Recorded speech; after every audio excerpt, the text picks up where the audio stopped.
I think I have a whole nother universal Akashic record blending into me now. Yep. It's like a whole nother point of view on what's happened here. Well, in our universe, or at least our section. Oh, that's actually interesting. Because, Andre, yesterday, I also had this experience of Andrew doing this other kind of a teaching.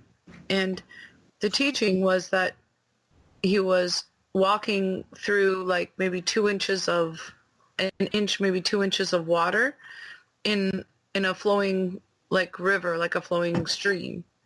And at the bottom were all these stones, but like little pebbles, but a little bit bigger than pebbles, but all round and all kinds of different colors and shapes and stuff like that. But his teaching in walking it was about having the infinite points of view, right? Like every stone is its own point of view. Mm-hmm. And if you flow like water over it and you're not stepping on other people's points of view, then you can have the infinite point of view. I know exactly what you're saying, because in the Kung Fu, there's a clip where the master talks to the young student, and he talks about all the different points of view and the perceptions relative to the point of view, like him being an old, like, patient and thing, and he was talking from the perspective of the young student being exciting, new and unknown, you know, but there's everyone's got a different perspective. It was all about perspective, the clips. I remember listening to that clip over and over again. But this was something that I shared with Andrew this morning. Fascinating. It's true. I know exactly what you're saying. It's very true.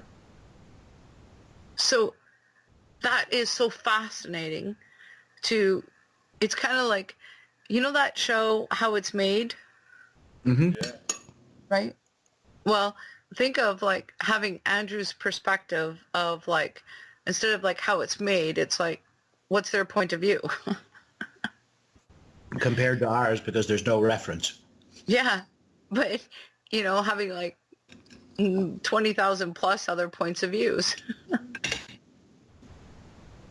That's kind of what I told myself when I was trying to, young and justify what I was doing without justifying it.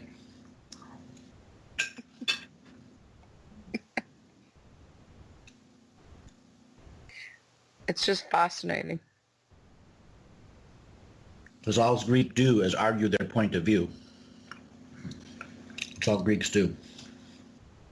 Even if they know their point of view is wrong, they'll still argue it.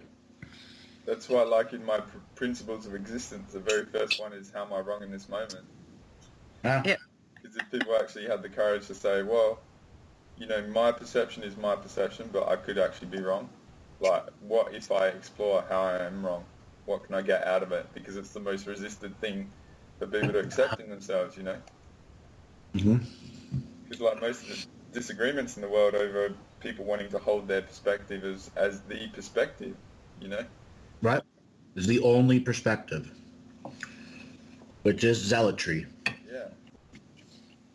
It's like, how can you contemplate having accuracy if you're not willing to sort of consider another point of view, Yep. It's like you buy that mechanism, you're actually set up for failure, because you're actually not willing to take on data sets, Uh-huh. Because what is the reason behind not willing to take on more information to gain a better understanding of the situation? That's the thing you got to instantly, when someone's not willing to explore it, it's like, that's the block, What's the issue in that? It's easy. Mm-hmm.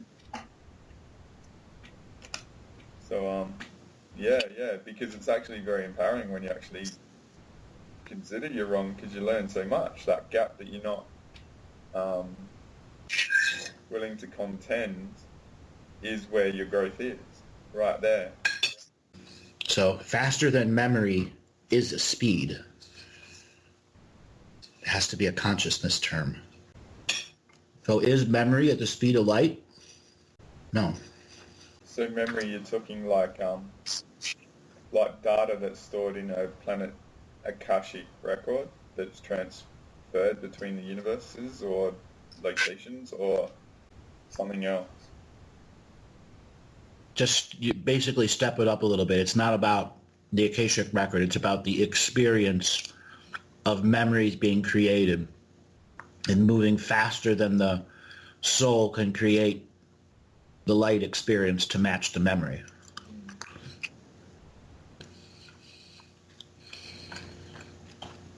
So like when you're driving really fast and the roads, zooming by you, ever been on a motorcycle moving 120, 150 kilometers an hour? Not really, but I used to watch like Formula One bikes and stuff, so I can appreciate it. Yeah, you're just, the stuff in front of you, it's going by so fast. And I couldn't even visualize the thing in front. Everything was behind me. Yeah. That's the best way to describe it. Everything was behind me.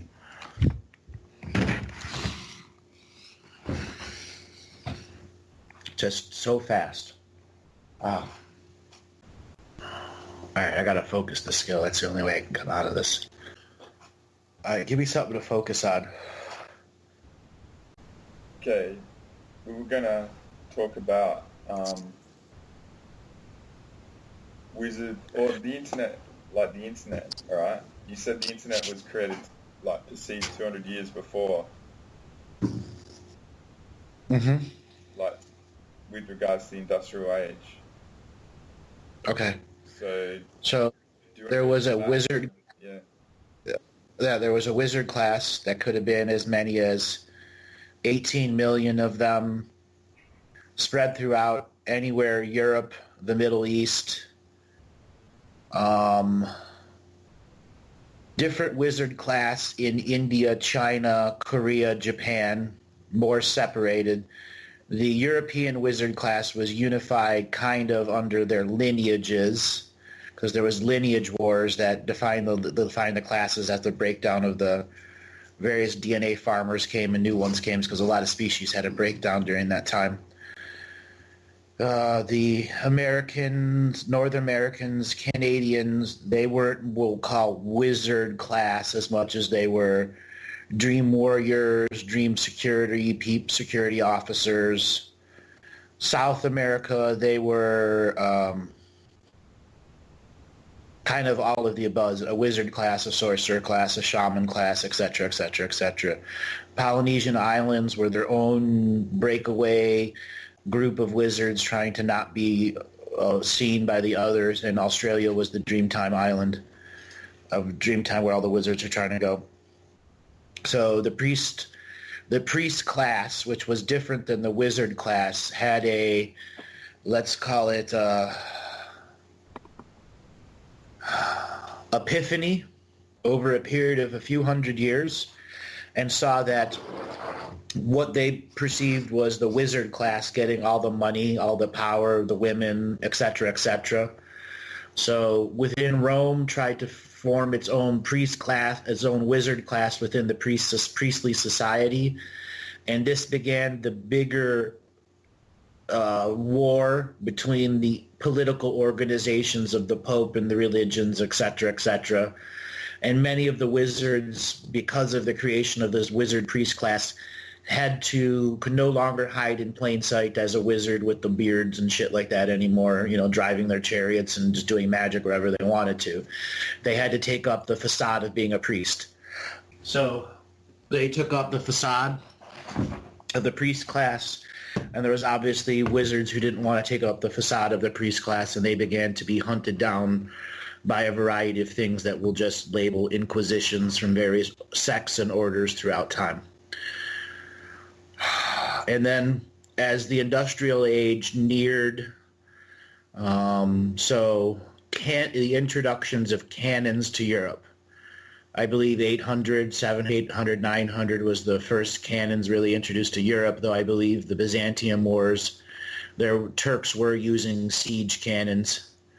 that were like 100 feet long and took forever to move. But once you find that intersection where, in general, cannons were introduced to boats and ships like that, so they no longer needed to just, ram the ship and everyone would jump on board and hack everyone until everyone was dead.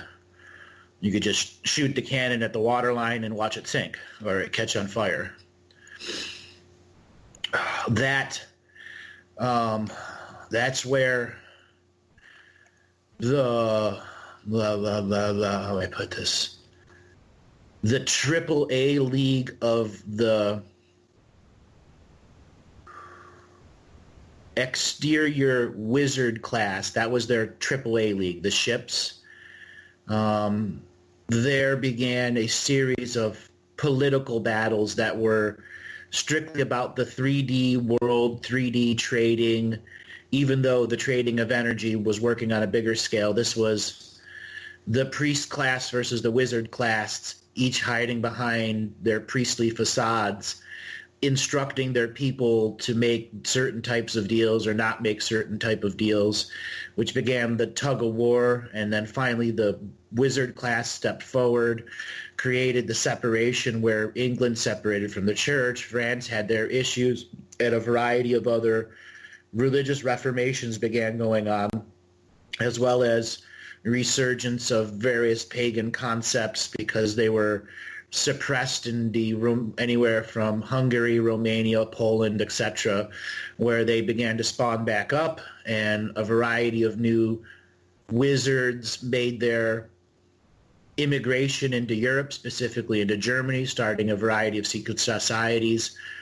They turned out to be Hollow Earthers of the Nivayuta Kochnaka, lightly translated,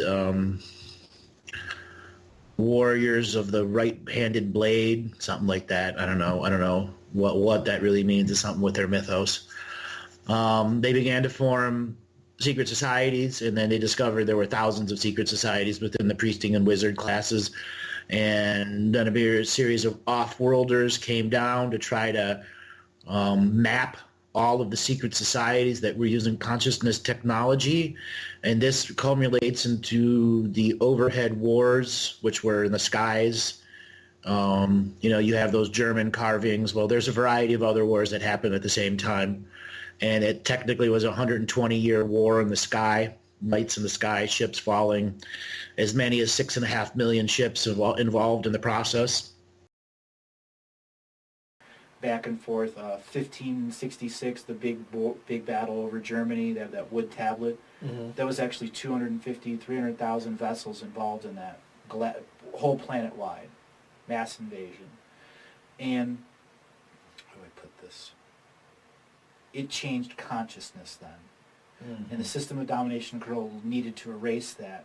So they brought in the plague. They also brought in the plague to eliminate certain soul families that had a DNA lineage that already had a complete soul code. But all those people that died from the plague literally had a few seconds in the astral world to review their life before they were forced back in. Wow. So they cleared the DNA that they didn't want, but kept the souls that they wanted. Wow. That is really clever. Really clever. As George says, you have to give them you have to give them credit. For mm-hmm. Wow. Gotta give them credit. Wow. They didn't miss anything. No. That empowered the priest class and the warrior class and the wizard class to drive industrialization. So because they knew when the lights were in the sky, their prophecies were coming true, their zealotries were activated. Said wizard class created scientists as direct opposition to priests, and the priests created specialized secret societies that would remote view time, similar to the mystery schools, so they could counter science. So the alchemists, science versus alchemy versus religion. So that's the setup.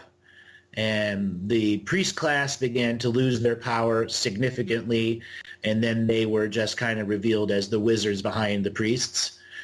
greatly devalued their power, especially when they killed off a bunch of the Templars, because shortly after that, the Templars had their own little information released to all the kings and queens, nobles, and feudal states, and they're telling of the power of the church and what it's really doing, and what was in each post office was a black pole that was cursed with the original demonic blood, blah, blah, blah. The priests were very, very angry at this. It's like, nowadays, Snowden doing a dump, that was the Snowden dump of that day, and it made it out to a good portion of the society. So what you're saying is like Friday the 13th is where there was like open warfare against the wizards, and the Templars were part of like the wizards. Is that what you're sort of saying? Yes. Well, the Templars were playing both sides. They had agents. Yeah, they're playing both sides because they were the bankers to everyone. Okay. Yeah. I don't want to hold you up. You're going on a good stream, but that's like... So let's go to 1720, 1717.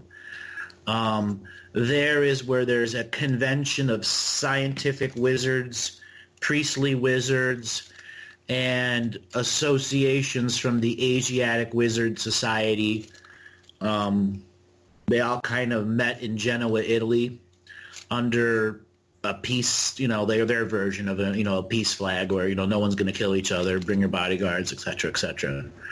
And there is where they charted industrialization in conjunction with 2,000 off-world species and all of the subterranean species that were going to be a part of the actual third density domination and control lineages, because many of the Hollow Earthers had to make choices that they had to come to the surface and be born into 1, 2, or 3 lifetimes so that they could force incarnate many things from the astral world or force reincarnate things from the astral world to take up mantle of responsibility for lineages for 200 to 300 years of industrialization. A question for you.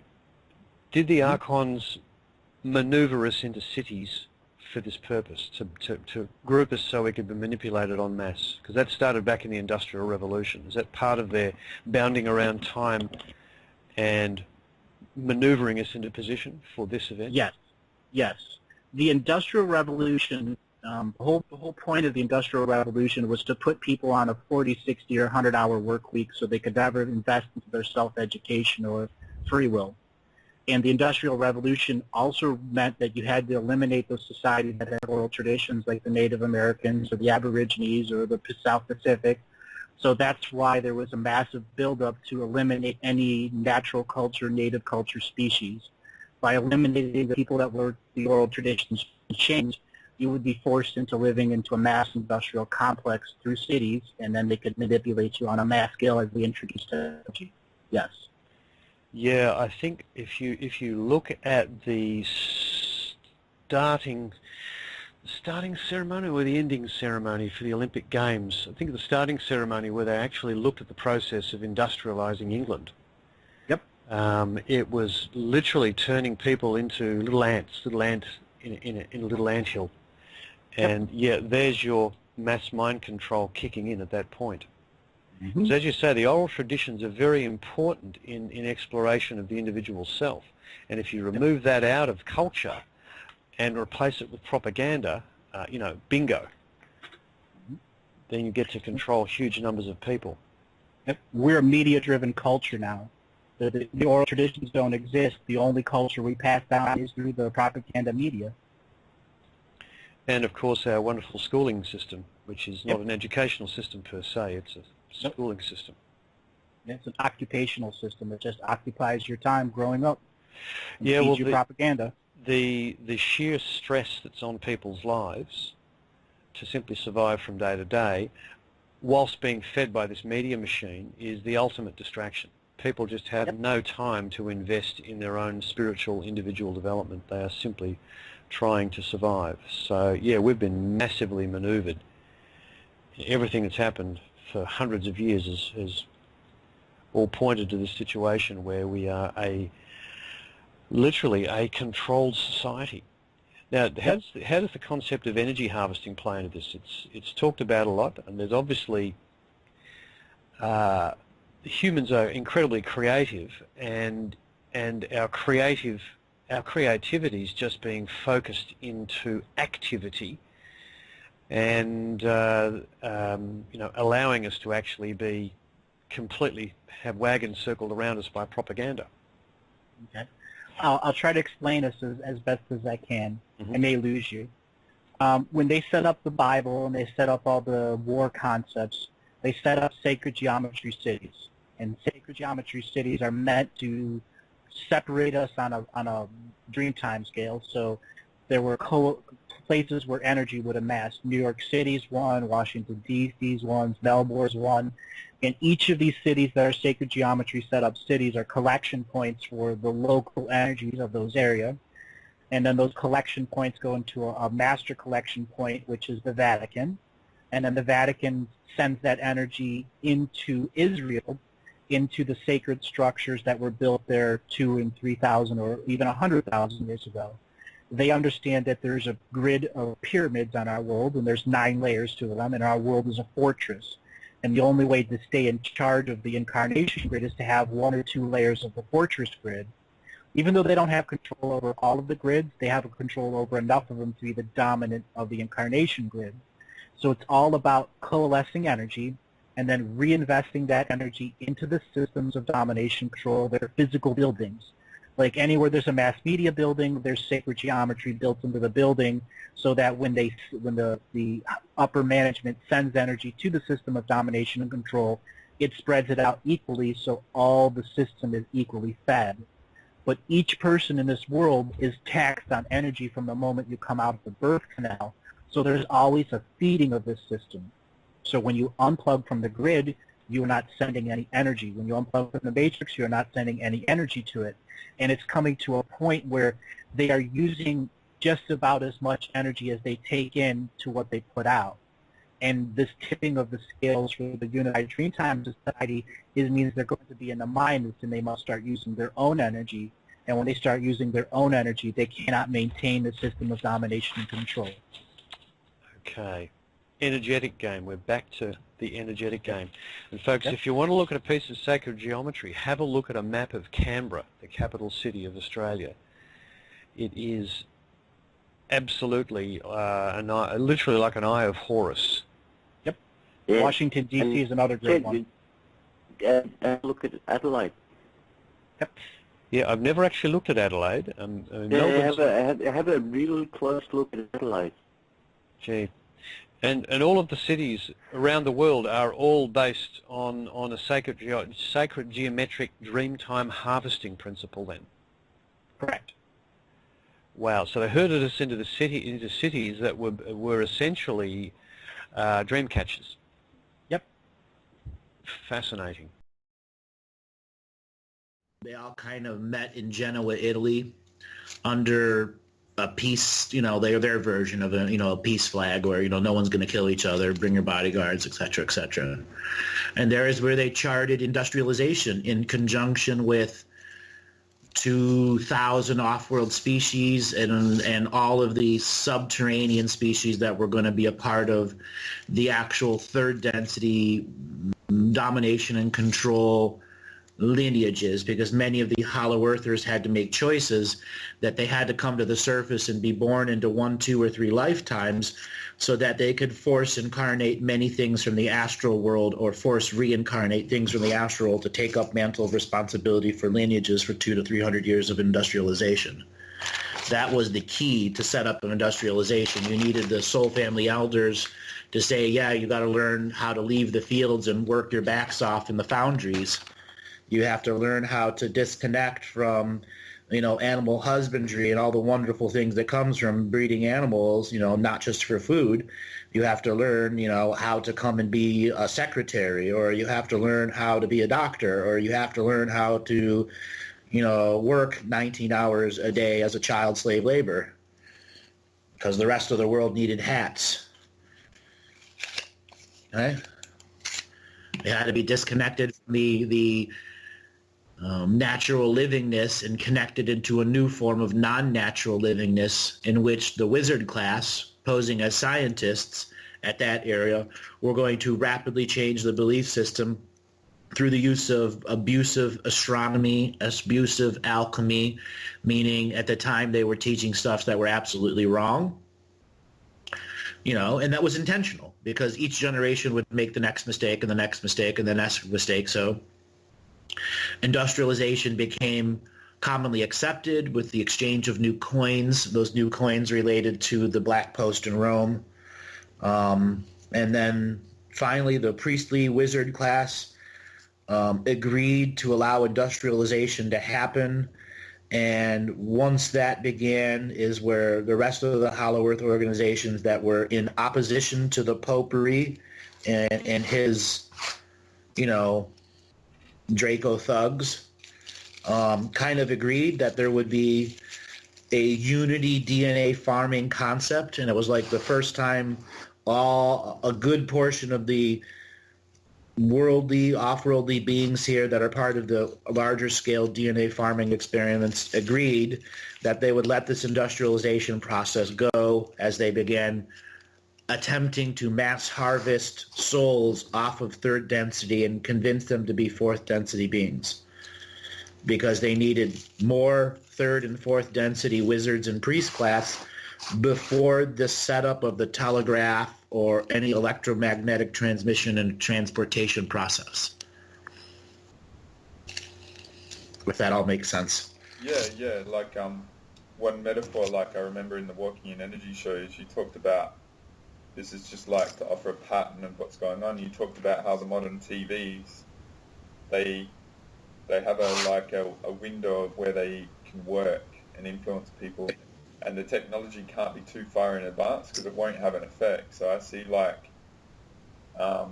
around this time there was like a consolidation of all, like say the 5800 realities where there was a connection going on, and the bubbles of realities were sort of being defeated to align themselves in the disunity-unity reality, which sort of the industrial age was sort of a culmination of like achieving that goal.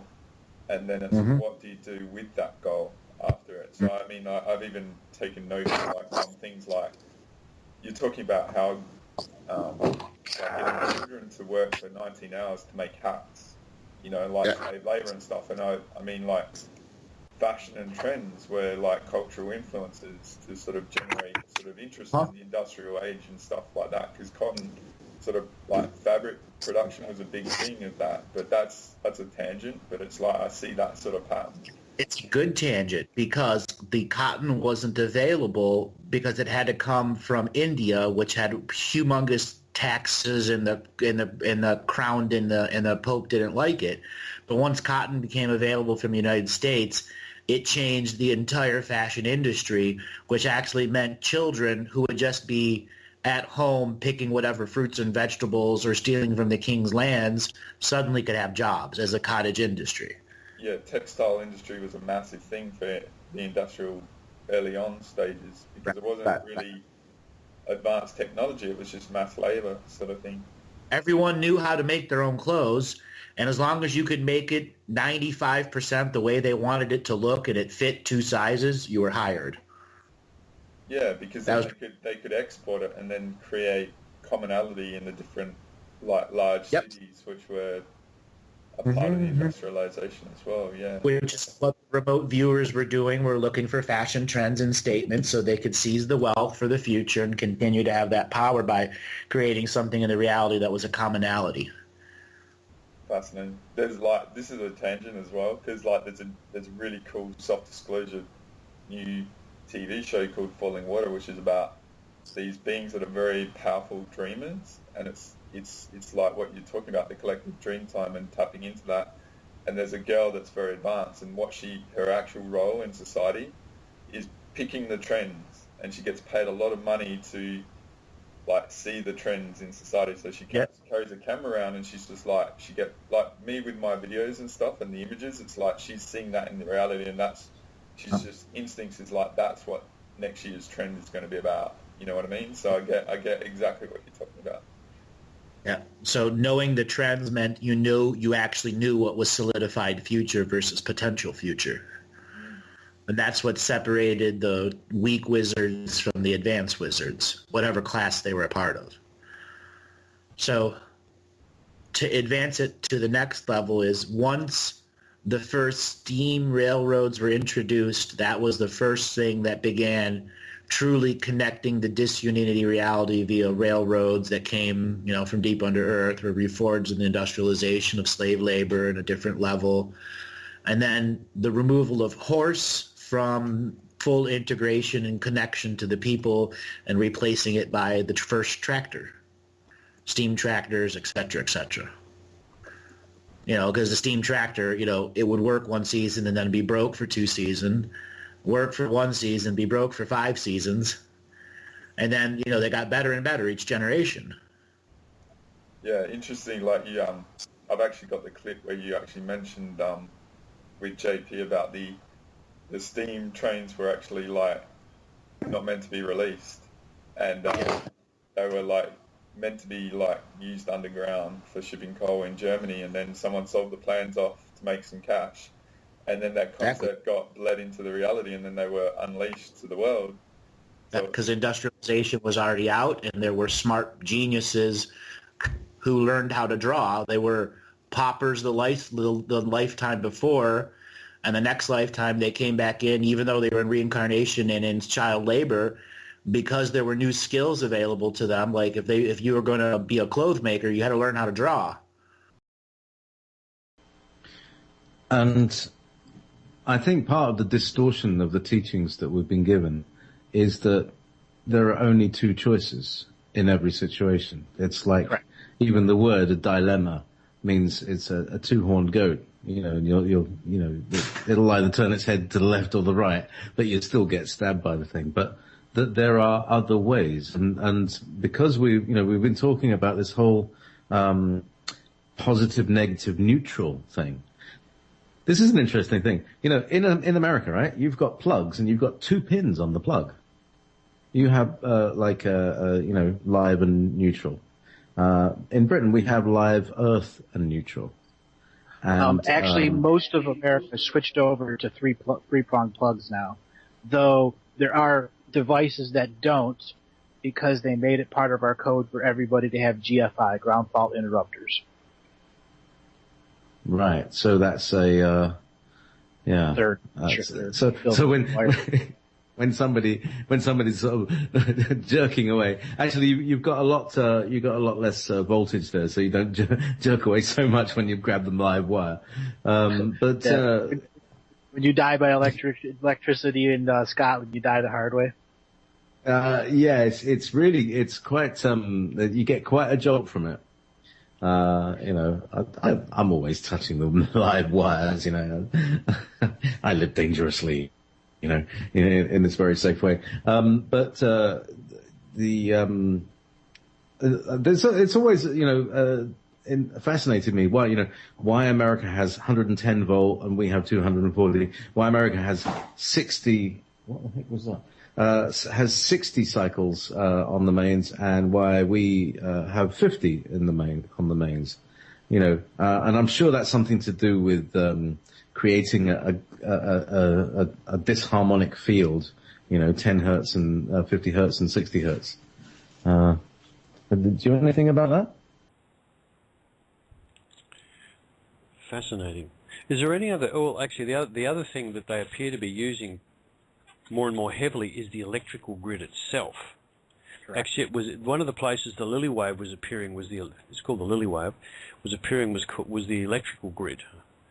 There are stories of electrical engineers that, detected that this signal was actually on the electrical grid and were told to mind their own business by the, essentially by the higher levels of the power company. So, what's that particular intent? More of the same? Similar. In Australia, before they switched over to wires, the higher insulated wires, did you have what's known as knob and tube? You know what I'm talking about? Haven't heard of that term. Basically, you have an unshielded wire. Basically, it's a wire with a cloth cover, and you have a ceramic tube, and the wire would be stretched between the house, between that ceramic tube all over. And that would create basically a cage of energy around the house. And that was the original control factor of what you're talking about, that Lily grid. When they switched over to different types of wire, the different types of shielding, it was so that they can literally modify the omnidirectional frequency that comes out of the wiring grid in the home. Mm-hmm. And again, they're overlaying signals. Yep. And the intent of those is? Well, to limit your consciousness, ultimately.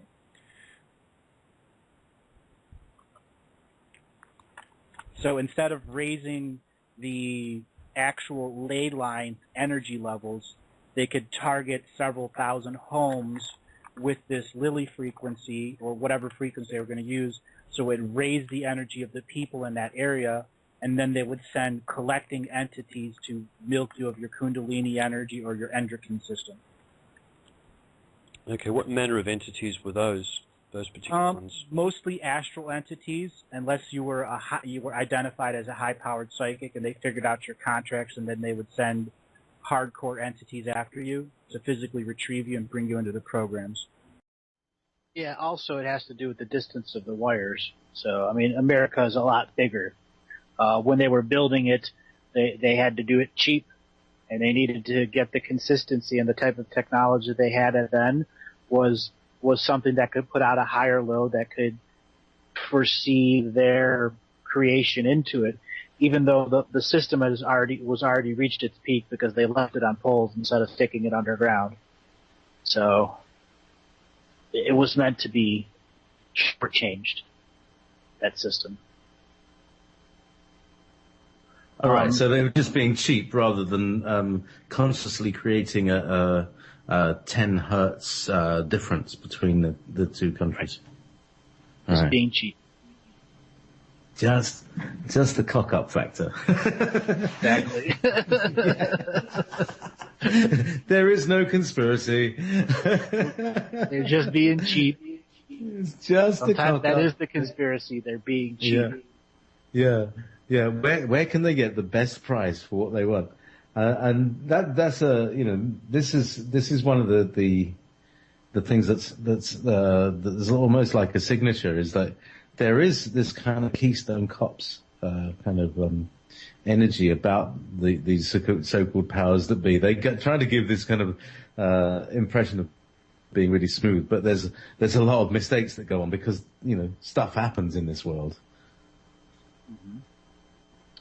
Here's an example of one of their mistakes. All right, what was the big invention of the 1800s? 1800s. That must have been electricity. The train. Oh, right, the train. Really? The train. I believe 1816. Electricity wasn't you didn't have Morse code until 1830s or 1840s. It might even been the 50s. Train. The train was a technology that was only meant to be used underground in some of the new bases that they were building in Bavaria, and they wanted a system and a way to transfer the new coal settlements that they had found there. And somebody in the Bavarian Illuminati sold it to the technology unbeknownst to his grandmasters to some other people, and they started building trains. And since they weren't highly communicative the way they were then, people all of a sudden started developing trains all over the world, and they couldn't do anything to stop it.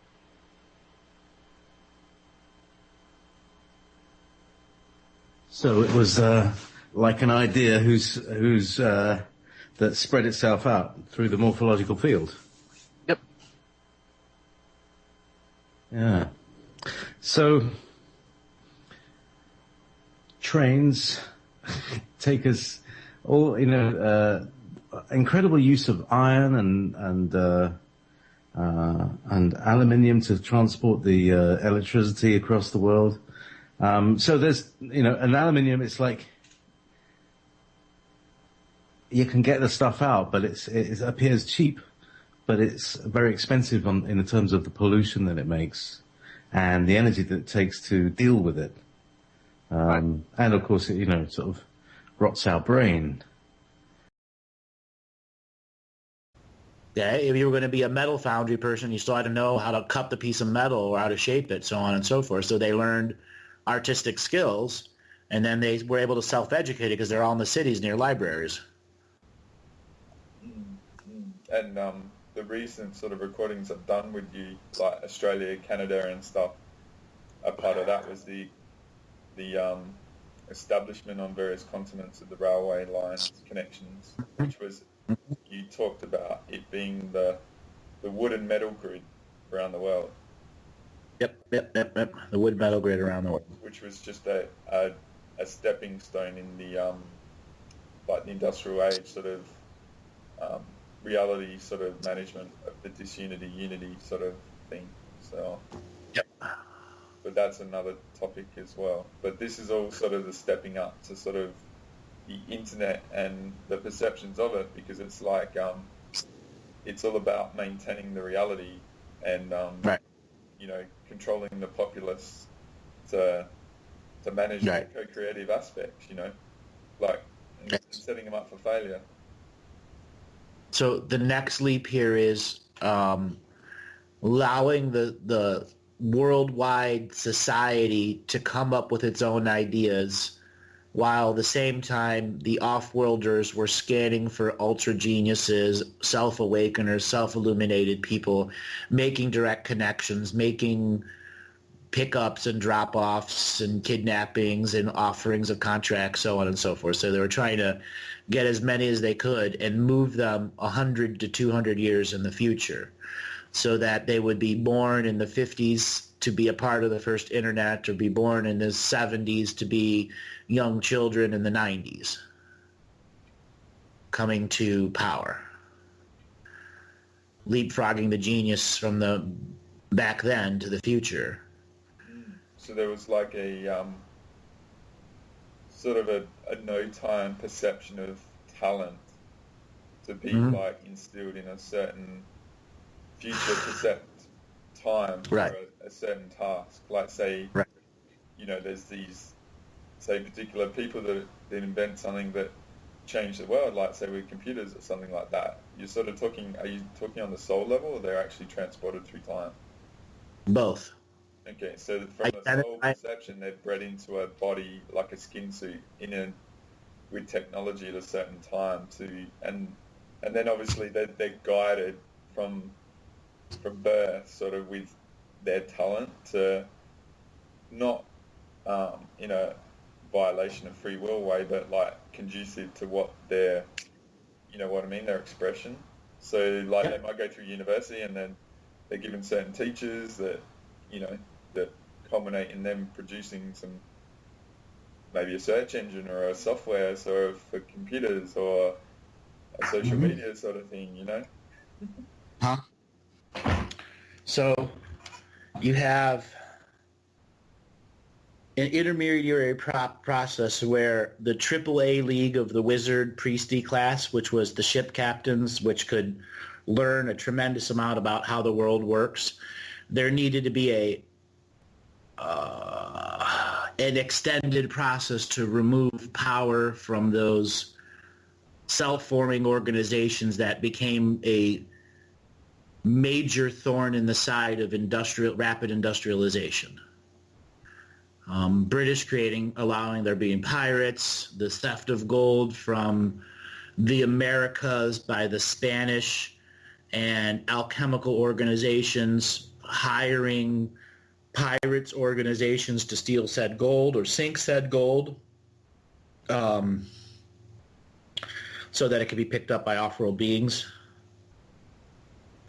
So there was what's called a pogrom, or a purging, of the AAA League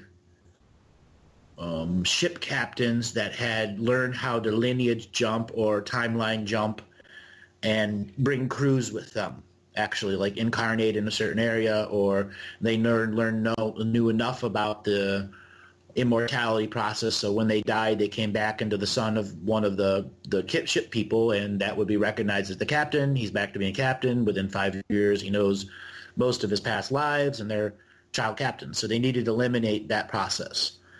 So they, how do I put this?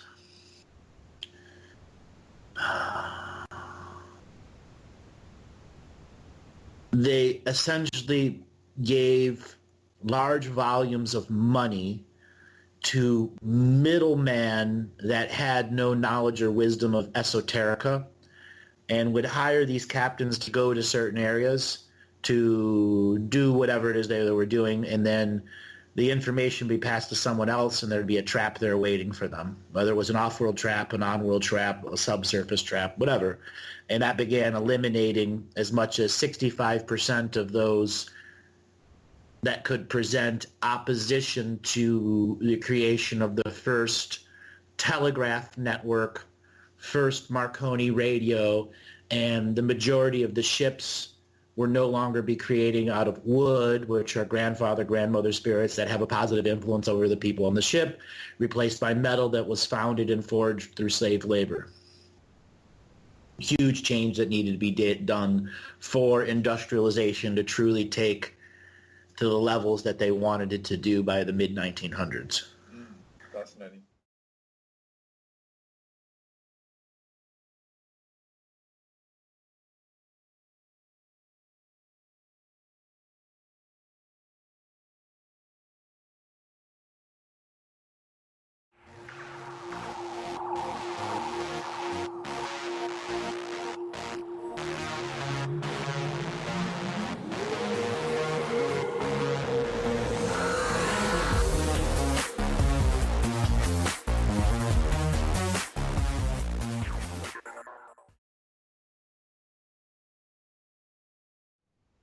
An intermediary process where the AAA League of the Wizard Priesty class, which was the ship captains, which could learn a tremendous amount about how the world works, there needed to be an extended process to remove power from those self-forming organizations that became a major thorn in the side of rapid industrialization.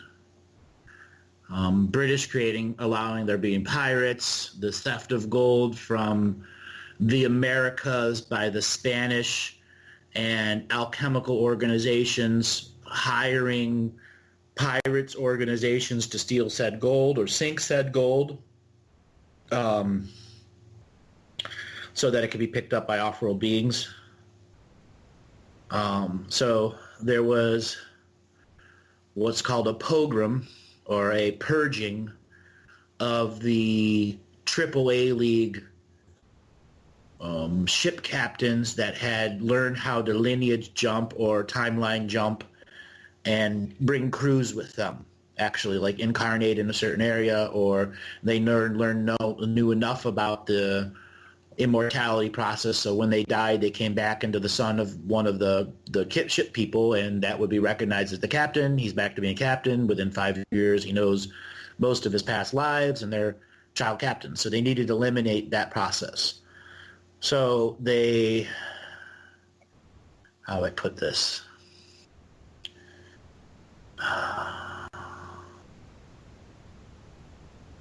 They essentially gave large volumes of money to middlemen that had no knowledge or wisdom of esoterica, and would hire these captains to go to certain areas to do whatever it is they were doing, and then the information be passed to someone else, and there'd be a trap there waiting for them, whether it was an off-world trap, an on-world trap, a subsurface trap, whatever. And that began eliminating as much as 65% of those that could present opposition to the creation of the first telegraph network, first Marconi radio, and the majority of the ships were no longer be creating out of wood, which are grandfather, grandmother spirits that have a positive influence over the people on the ship, replaced by metal that was founded and forged through slave labor. Huge change that needed to be done for industrialization to truly take to the levels that they wanted it to do by the mid-1900s.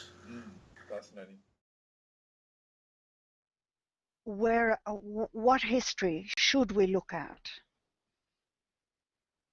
Irish history should we look at now? What part of Irish history should we look at? Should we look at?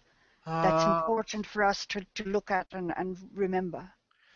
I'm gonna scan here. There's a potential for a misunderstanding, and the type of misunderstanding is Ireland has been under so many massive timeline attacks that almost cause additional paradoxes. It was a massive battleground, like a World War I trench warfare, but on a timeline scale. So there's tens of millions of time travelers that caused major benefits and disasters throughout the Irish expression. And it's ultimately the church and the post system and the time travelers from the church that forced the mass evacuation of the Irish Isles, which included the ancestors off the land. So once they vacated the ancestors off the land, the newly dominated and controlled people that were reincarnating on that land were coming from a London expression of sacred geometry. So all those beings that were dead and that were ghosts that were trapped in the London expression suddenly found the light, got a 5% life review, and all of a sudden were Irish babies being born on a farm during the potato famine. Yes. It's like a big bank of ghosts all throughout London and Thames and all throughout there. They did that on purpose. They wanted the dead to be trapped in their cities. And this is all throughout the major sacred geometry cities. They do the same thing. They trap the dead in the energy of the buildings, and then once they need to rapidly reincarnate in a place because they're kicking the ancestors of a particular place out, they can force reincarnate those people who are stuck in those buildings, those dead people or ghosts who are stuck in the sacred geometry buildings. So the biggest thing, I mean, this is going to be hard to physically prove, which would be the creation of the Titanic, which was at 1913 to 1917. So they built a number of ships. That would be the most important time to see, because that's when all of the big timeline travelers would be manifesting in Dublin, would be manifesting all throughout the Irish Isles, so that the metal skill workers were there, because Titanic was a massive need in the timelines. Yes. And the metal that came to Ireland was enchanted with the Irish Isle energy, and when it sailed the ocean, it was doing very positive good, and that's why it was sunk with all those bankers that were on it. It was a massive setup of timelines that would even crush the Irish energy resistance that was trying to reconnect two separate sacred geometry grids with a massive vessel that was built by Irish hands. My God. So that would be the most important time to look at what is going on in the local histories of Ireland there, because the amount of UFO sightings, the amount of timeline travel incidents, that would be key. Yes. Down off the coast of Cork, the Cove area, there is a lot of activity there, UFO activity. Yes. But there are underground bases there that were left over from the Atlantean expression that many different species use now. They're full reality control environments. So a being that could live on a gaseous planet and is a gaseous being can come to Earth in their vessel and land in these underground bases that are under the Irish Isles and live in there freely, because that's the way they were originally designed 54 million years ago. It's for beings who were refugees from their planets being destroyed, that they could come here and have a safe place to live. My goodness. And that's what the other part of the Emerald Isles represents. It's the Earth heart love that allows other species who have lost their world to come and have a home. Yes. Yes. My God. I can hardly take it all in. It's just so amazing. The Titanic, yes. But that was... they built quite a few ships. They didn't build just one. Oh, I know. Those ships were taking the energy of Ireland across the oceans and connecting it to different sacred geometry systems. And they were essentially trying to counter-hijack the sacred geometry system with a massive metal resonating boat. Good God. And then, I know, it's huge. It's huge. It's enormous, yeah. And those guys at the Timeline Projects are going to be pissy with me, but you know what? It's time to tell the truth. We need the truth. That's right. We We have need the to truth. face it. We need it now. Mm-hmm. We can't just sit back and say, oh, no, I don't really want to know that. But yes, you do. You will need it. And the sooner you learn the situation we're in and how to deal with it, the better. And the better we can rescue everybody from the disaster that's planned for us. Mm-hmm. So let's talk Ireland, World War II. Yes. What do you remember about Ireland during World War II? Well, I was a very little girl then. But you know the history. I know the history, yes. What was it like in Ireland in World War II? Well, my biggest memory of it was my mother sending food parcels to England.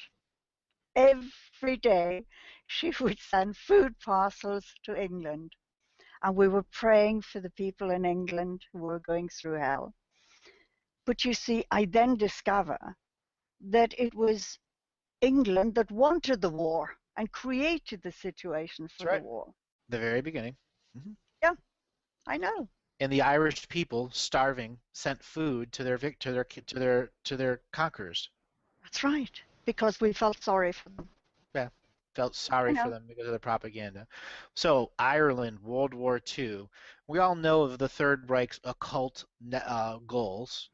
Well, the British had their own occult goals. The Americans had their own occult goals.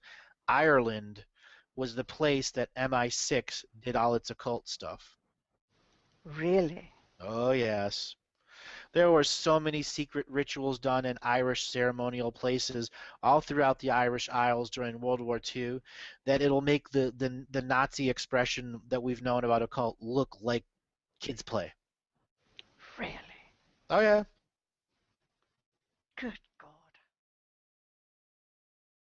I want to just offer a bit of a tangent this as well. Like you mentioned, we had that interaction about the sort of the wizards and the priests related to the Vatican and the Knights Templar. From my understanding is that the Knights Templar had their own sort of monetary system.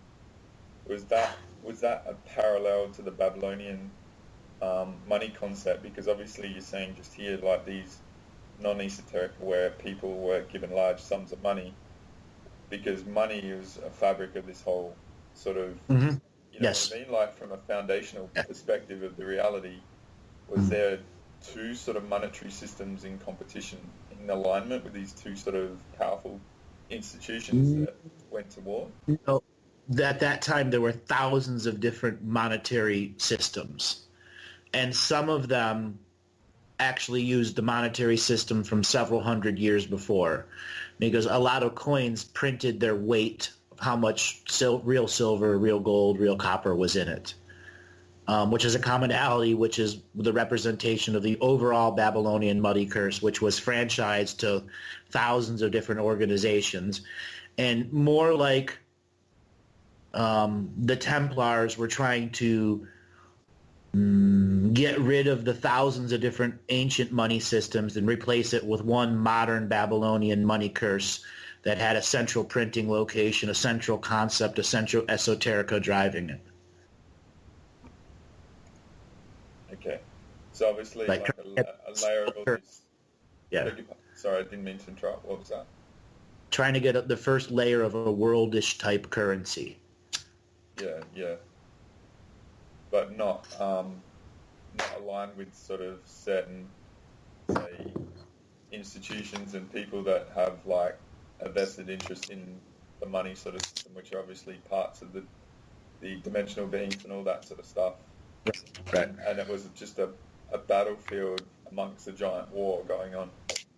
Yes. And, money... About absolute control, and if you're controlling the reality and the priesthood, but you don't have monetary control, it's just like, we need to get control of this horse, so to speak. So That's right. It was just like, because that's a part of the reality very much, and then the incentive for people to be corrupted by money is a part of it, because there's esoteric stuff in the money and, geometry and symbols and you know, energy in the unseen sort of imprint. So yeah. Yep. Yeah. So moving from ships from sort of like the wood to the steel is more of a like an industrial part. I sort of tangent you, but if you want to go on from there. So it took a long time to get militaries to modernize, which the priest and wizard class didn't think it would be that hard. But it was very, very, very hard to modernize these ancient lineages that used swords and shields. And when you introduce cannons, fortresses were worthless, where, every king for the last 1,000 years wanted a castle that they could call theirs for an eternity. And suddenly, so much of these things that were offered by the priestly wizard classes, you'll have this land and this land and this land, and it'll be yours, and all you need to do is keep 500 soldiers, and no one could get through your mountain pass. Well, your 500 soldiers were nothing to a cannon that could fire from a quarter mile away. And so many of those promises, it's yours for the end of eternity, were hollow agreements. So you had a killing off of major, let's just call them warrior-type personalities that were the supporters of esoteric priests and wizards in case they needed to travel timelines and dimensions and needed soldiers to come with them. So those that were in the know, basically your ancestral lands weren't going to be your ancestral lands in the future. The entire borders and lines of Europe, Asia, everything was going to be redefined. And the Babylonian money curse was going to be the instrument in which chaos would carve up the new borders over 40, 50 years, from 1740 to 1790, the revolution in the United States, which culminated in a mass theft of European riches, because that's what was really going on during the revolution. They were just robbing Europe blind, quite literally, of all their riches. The French Revolution was going on around the same time as well. Yeah. But I get what you're saying about the like a fortress with a certain number of troops, because obviously those fortresses were stamped on a power spot as well to lock it down from a grid perspective. And it was like there obviously was a reluctance to change the whole infrastructure of the control. So because obviously like the dimensional beings were in control of all of this, and the political sort of priests and all that sort of stuff were a product of their control. And it's sort of like they're puppeted like at the country sort of all that level, and it's like, well, there's this perception of war and against sort of thing. It's still the aim is control, and it's like a very slow sort of methodical sort of gaining foothold over a long period of linear time from our perspective, but it's still about absolute control and domination to access all the pyramids and all the control rooms and all that sort of stuff. So, and part of the subtle control was that each generation will become more and more ignorant as we are able to rewrite the history, destroy books, and destroy all our teachers and historians. Yeah. Amnesia is a vital sort of ingredient for the future generations of the moment. Absolutely. Yeah, absolutely. And, so that's what the removing of the AAA class, the ship captains, because they held their own stories from coast to coast to coast wherever they went. Yeah. You said earlier on as well about the there was sort of like an off-world audit sort of process going on about the secret societies to sort of get a picture of what is actually really going on, good or bad, and the captain. Yeah, a heat map of where these secret organizations were. Yeah. But the important thing with the money sort of appreciation is that the internet age is way that the energy and money is actually transferred, which is always a part of it. Yes. Yeah. Yes, you can make the correlation that high-speed trading is just a way of trading energy from one timeline to another. Yeah, you've made that comment to me about high-frequency trading in the present day, which is just the movement of energy with numerous trades, and it's all part of the internet grid sort of thing. Yeah. Right, which is the setup of the first telegraph lines. Okay. And when the science class that was in ignorance just believed they were science with no esoterica guiding them, they began to experience unique things like wooden poles in the ground that had a copper wire, strung from it, could suddenly build up a charge, and they called them earth batteries. Are you familiar with that? I'm not familiar with it, but you in like the 780 to 200 BC sort of chat, you talked about how Polynesia was like a large-scale Earth battery to sort of like redeploy energy when Earth really needed it. So is it similar to this that, is different? No, this is the micro beings in ignorance and unawareness. Hold on, let me type this in. Using staff technology. Yeah. Yes, it's staff technology. But yeah, so here is a wiki link so you can just make a quick overview of the science so it makes sense as I'm trying to build the metaphorical story here. So, Wikipedia Earth battery. So when they'd make a string of poles in the ground, that had often like every 10th or every 20th one had a grounding thing in it.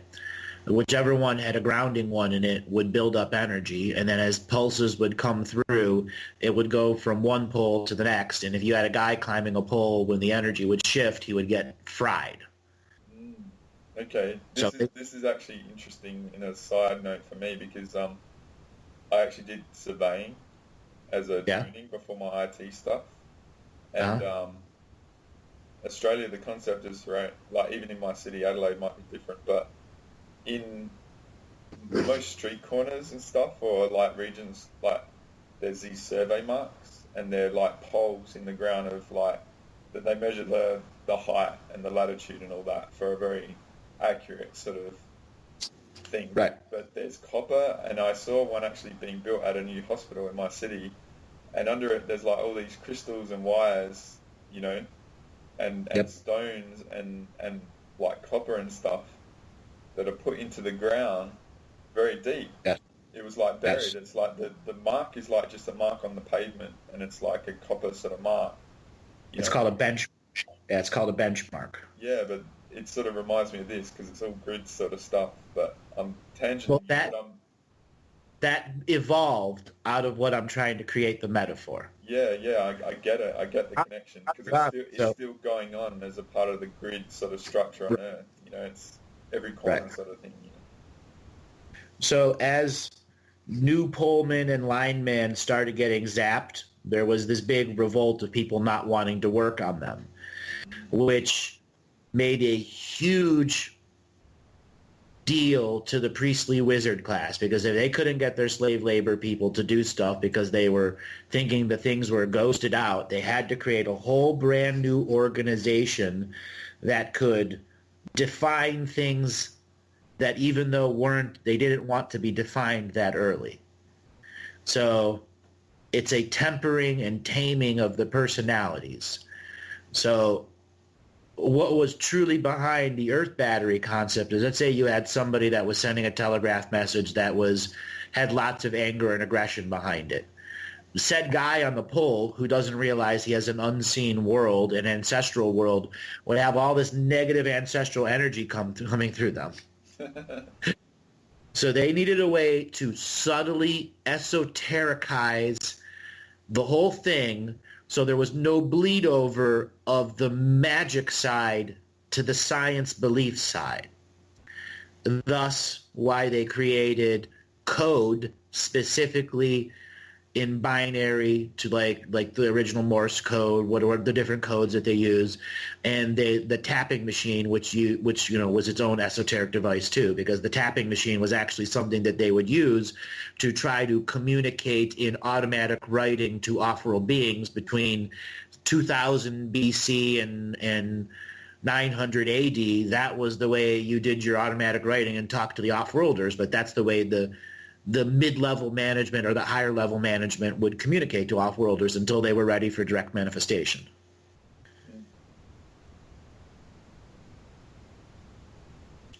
So once that was created and instilled into the society and word was spread, so you no longer had the power of superstition influencing the placebo belief system that they were trying to truly mold the placebo belief system. Because they had to prepare people for what? Marconi radio before refrigeration. So you were sort of mentioning that there was like this crafting of certain individuals to operate sort of be the hands in the field, so to speak, for the technology to get it done. Right. These were the people that were leapfrogging forward in time, the geniuses from 400 to 1200 or 1500 AD that were in lineages throughout Europe, Asia, and India. Because they needed to have them in the future because, again, it's all still soul contract holding. Because if you have a line that's connected to 10 cities at that era, that one person has esoteric control of all 10 cities. That was they needed to put something in there that knew they were going to be loyal. Yeah. And couldn't be defeated unless somebody else at that high level was coming in. Were there, just with the telegraph lines, was there any intent as to where they would pass through? Yes, absolutely. There was. So this is where a large volume of, let's just use Americas as the example here, Masons, organizations, fraternal lodges, et cetera, that all knew about the esoteric side, began to get the contracts to build said network. And their priests knew about sacred geometry long before. So it was a battle, a massive battle to control of whose priests were going to connect whose city. Because if one priest did it, the other priest was literally, because he didn't lose control of the city. Which was a nourishment source for his power. Right. And therefore he couldn't be the magician from then on and have the influence, which meant it was like a crack in the rock, so to speak, the dam. Yep. Well, great way of putting it. And if you could expand on that a little bit more in the same explanation, you'll round off a lot of the other tangents. So there was also it wasn't peace in the wizard class either. It was about domination and control in their structure. Right. And this is where a lot of the esoteric organizations realized the hierarchical game, that they were all screwed through this industrialization process, and they'd spent the last 200 years supporting it. This is once again that the last group of wizards who would survive all the way to the 1980s and 90s, because they generally live about 200 years. Yeah. So there was one group who was about to pass on and pass the torch on, and they thought they would be reborn into their city, and if they were reborn into the city, it wouldn't matter. They've lost all their control because, the telegraph lines went through. Yeah. So can you expand from the telegraph lines, these initial ones, to the present day? Because you've mentioned that they're above ground sort of thing. So when it goes from telegraph to Marconi radio, that is the imprintable systems way of in our unawareness, without the lines being the system that connects geometry. It's omnidirectional control of geometry. Does that make sense? Or omnidirectional control of sacred geometry with the ability to target certain places in the world. Yeah. Right. Yeah.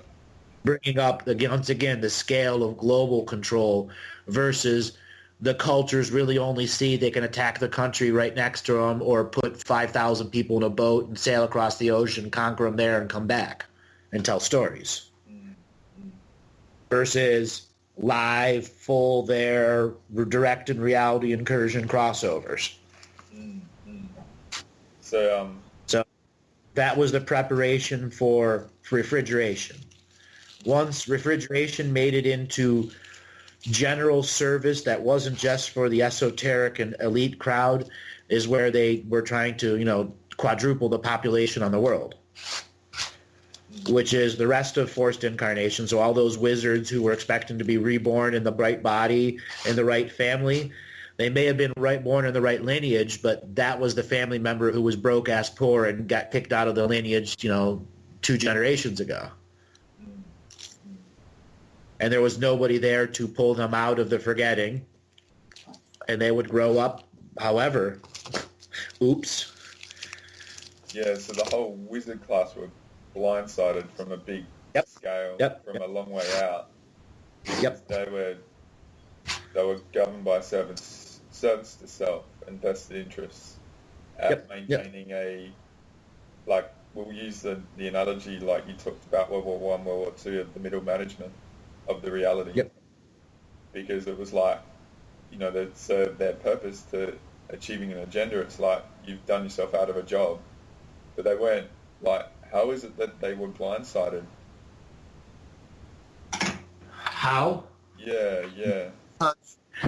To pass on power to your future life is something you have to do in time, in a no-time ritual, with brothers, sisters, cousins, and uncles in the future who are going to aware of your passing on. So you have to do a time and no-time ritual. When Marconi radio fully came in, you could disrupt ceremonies remotely, and there would be very difficult to track it because it was a technological, scientific placebo belief source making the attack, not an actual esoteric wizard in the dark spells. What sort of era, time-wise, linearly, were the wizards sort of operating from until this sort of industrial age? They'd have a very long lineage of pattern of a constant sort of way of things, and then this real big shift that, because they'd had that sort of pattern of understanding for such a long time, they weren't really geared to sort of the shift. And so 1700 to 1900, that's our linear timeline. That's the group of wizards who grew up that had information in esoterica passed on to them from the 1500s to the 1700s, where the Babylonian money curse had finally spread just about everywhere, and all the kings and the queens were all agreeing to the Babylonian money curse.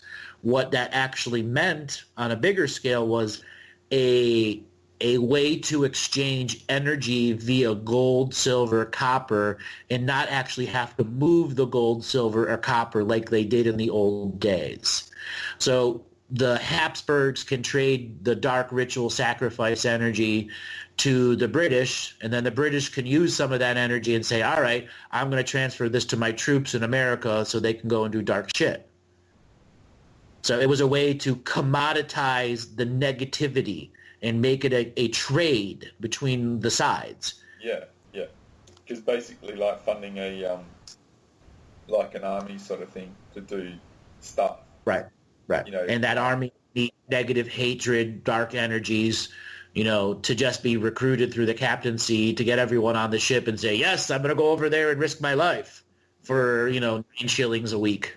Yeah, because they would transport the negative energy encapsulated in the soldiers and all that sort of stuff, and the weapons and that, which would be loaded with this consequential sort of energy to the, the local reality wherever they're going, And it was the storage of money, which wasn't really transferred. It was just like an agreement sort of thing, like a bond or, that paper sort of association to the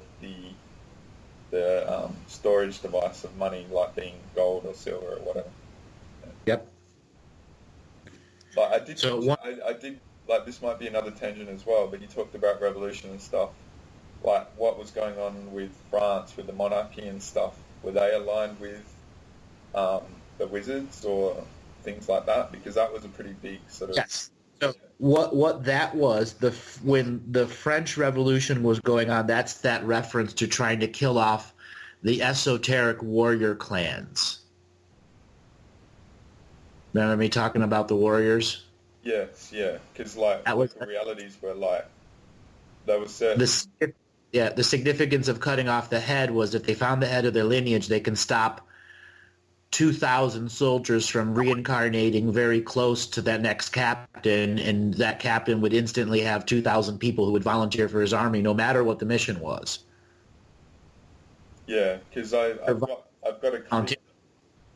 I've got this really small clip where one of the early 2013 sort of shows that you did with JP, and you talked about the Terror group, which were a bunch of like French sort of like, they weren't just terrorists, but they were aligned with off-world species for harvesting DNA.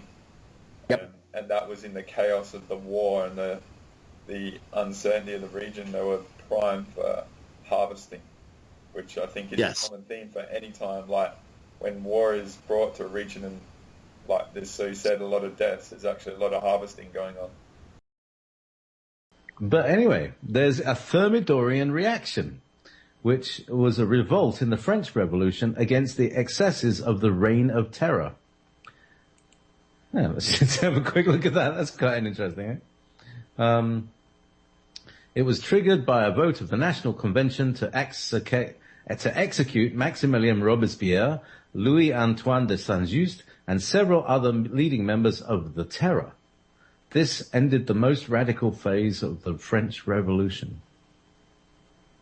So, that's interesting. You brought something up. You used a trigger word, the group known as the Tarot. Well, there were a group of sorcerers that were mid-level multidimensional beings at the time that were herding DNA types and using it on a much more open trade system for DNA, because Earth was under a very different set of rules then.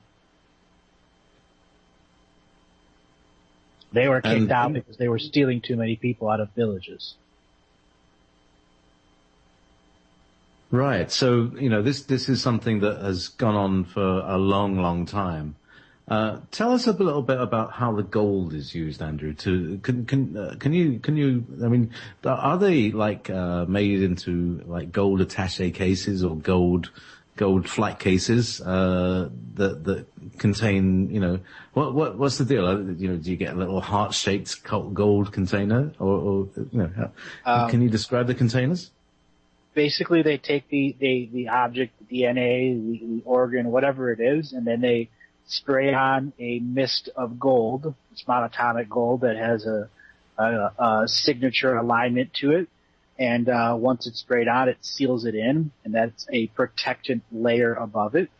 And when it gets to the other side, as you know, gold's got a low melting temperature comparatively, and there's a wavelength of light that's rapidly shot onto it, and the gold is basically unmanifests itself off of the object, and it's ready to be traded.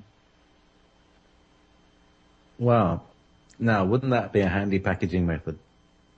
Oh, exactly. It protects it from radiation, keeps it in the environment that you want. It's electromagnetically, proper. You know the properties of gold. Police in Thailand have arrested a British man over a suspected black magic ritual involving the dead bodies of babies.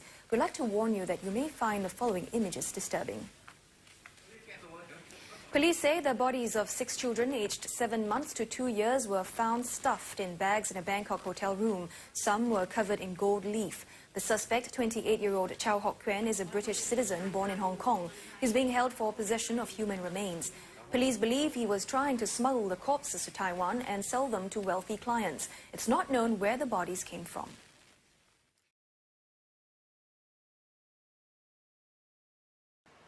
But our natural gold is the key. Our natural gold is what's used to encase DNA or humans that are being smuggled off the world. Really? Because it has the Earth's energy in it. It's not a man-made crystal. It's a naturally made mineral, which is special when you find the right stuff. Huh. So all the gold that's been holding in the various vaults is not man-made gold, is not manifest gold, it's natural gold, because that's the value for the exchange for technology. Oh, so how do they smuggle? They essentially, if you have an individual human, they basically spray liquid gold onto them without harming them. Wow. So that they're protected from the interdimensional rift energies of breaking the smuggling, of making for a smuggler to function, they have to find a dimensional portal that was created by the multiple nuclear weapons in the upper atmosphere. Okay. So another smuggling vessel will target a galactic central sun somewhere else, and it'll use the soul codes to open up the galactic central sun to come directly to our sun, but at the same time increase their time value from a separate galaxy so that they come in as a super long sine wave. And as soon as the tip of the sine wave is in that dimensional portal, the dimensional protection grid that's on Earth detects smuggling, but it's so instantly that they can transport up and then be back out of reality. And the human body that's encased in gold is now protected by that dimensional rift. And every time these smugglers do a dimensional rift, they're killing hundreds or thousands of astral entities. It's a great violation to do that kind of smuggling. Interesting. Wow. So there was something to the movie Goldfinger. That wasn't just a... Soft disclosure. Yeah, soft disclosure, yes. Wow. How many days of TV were there for 9/11 TV coverage? 50? Well, How many days before the financial system opened up again? Yeah. What do you think was going on in the reality as the financial system was closed? What do you think about the moving of gold? Sorry. There was no gold. No? Gold was already gone a long time ago. Gold's used to cover DNA and human bodies that are being black market transported off of Earth. They need that because of the type of dimensional travel that it uses very poisonous to the DNA and can degrade it. And they want the DNA to be perfect, or the clone to be perfect, or the individual that's been kidnapped off this world to be perfect, therefore they wrap them in gold, encase them in gold, which I've talked about with you many times. Yes, we have.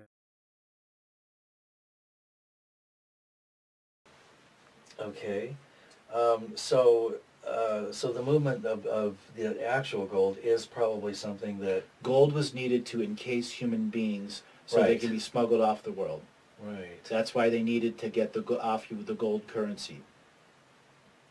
Now, are there people that are holding the gold? Where is it now? The vast majority of the gold reserves have been taken. And whatever is left now is what they're pulling out of the ground and smelting into bars. The whole reason they want your jewelry is they need gold to replace what's disappeared. And so it's been just offloaded, it's been taken off world? Correct. And which will be returned to us in an energy for value system in conjunction with the Earth hive mind and the hive mind sentience of all the other planets that are coming here to resolve karma.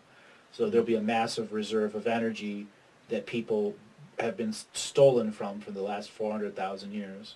Wow. So there'll be a massive reserve of energy, not money. Right. It's an energy. Everything is energy. Right, right.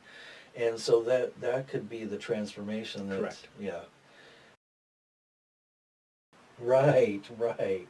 And you can get the facts. I'm not channeling. I'm not anything like that. I'm simply in the Akashic record in a sacred neutral perspective.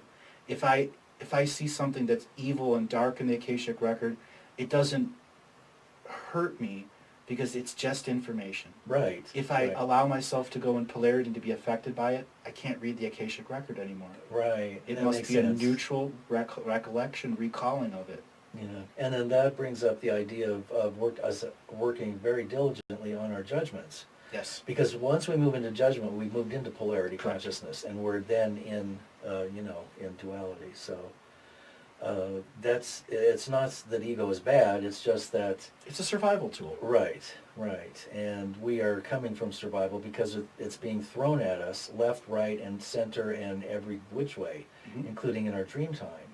Yep.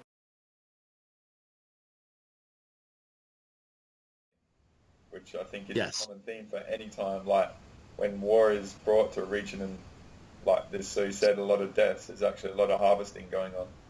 Right.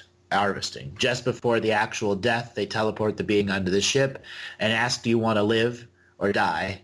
And if they say, yes, I want to live, they heal them and they make a contract. Yeah, it's like... A lot of that happened, yes. Yeah. Which was then...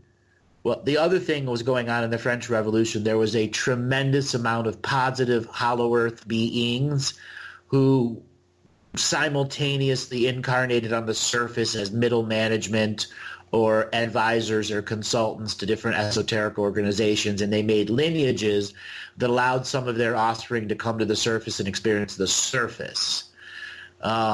So that was also an attempt to expel those lineages from direct lineage access to the surface.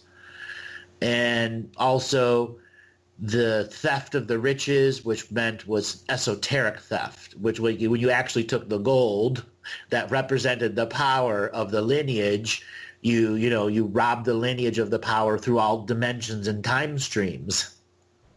So lineages that were 700 years in the past, expecting the regular delivery of energy and gold to them, suddenly were broke.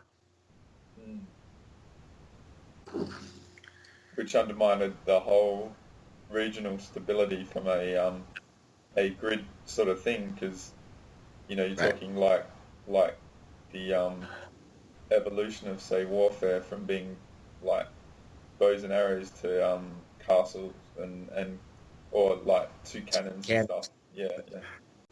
Also, like I do have a personal interest about the Cathars. This is going back a bit, but they were a region in France, and I think they had an alignment with the Templars, and they got eliminated by the papacy, like the priesthood. Was there anything wizard-wise with them, or that was a totally different thing? Yes, so the Cathars... I mean, this is a tangent sort of thing, but it's like it's all related, so it's good information. Right. So the tangent that I'm going to put on doesn't truly relate to their known history. This is an unknown history. So early in their evolution as an organization that is called the Cathars, as commonly accepted in that area, they ran across a valley in Europe that had technology in it. And it became very, very valuable. So they had an esoteric priest and wizard class within their own organization that commoditized this technology. So they were like black market traders that kind of gave them access everywhere to make their shit work. And ultimately didn't survive history. Yeah, they accessed something that was very threatening to the established sort of like Vatican sort of like priesthood versus the wizard sort of battle that was going on. They could have had a lot of movers and shakers and influence, so it was like, we'll get rid of these guys. Yeah. Fascinating. Yep.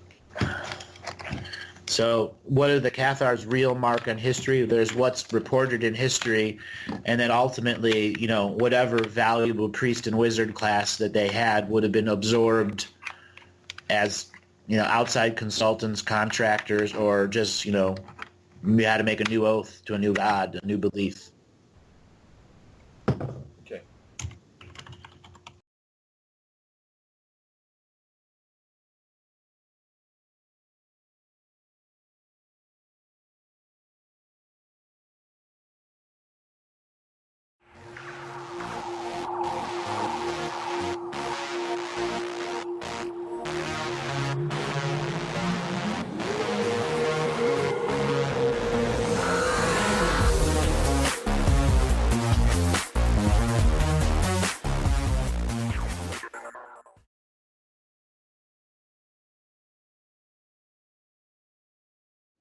Also, like, I do have a personal interest about the Cathars. This is going back a bit, but they were a region in France, and I think they had an alignment with the Templars, and they got eliminated by the papacy, like the priesthood.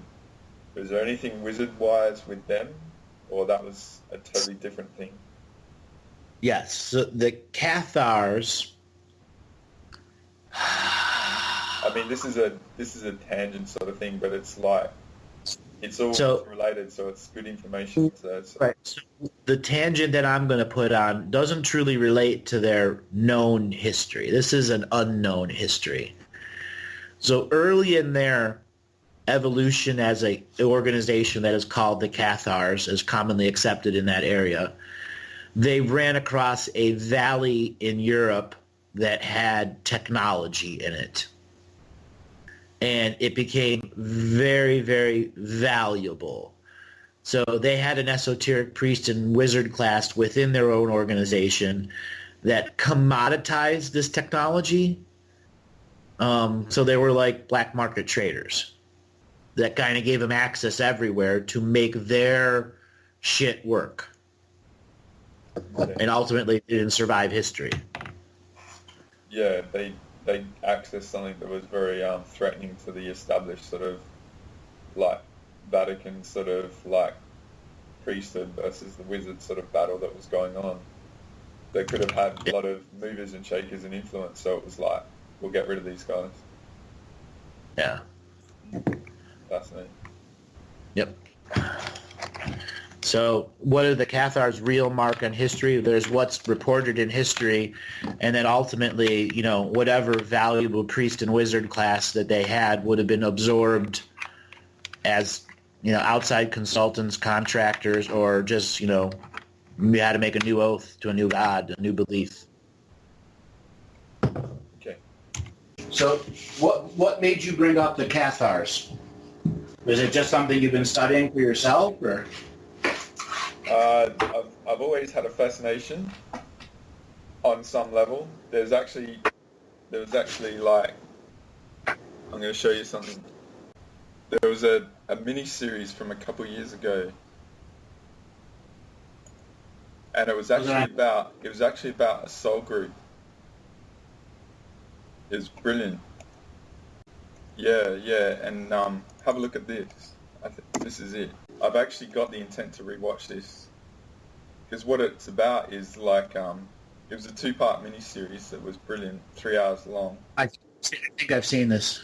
And I've seen this. It was a modern day soul incarnation group, and they were like discovering archaeology related to the Cathars, and like the evil people were Catholics that eliminated the Cathars back in the 1300s, and the good people were like soul family reconnection in this lifetime that were connecting back past lives in real time.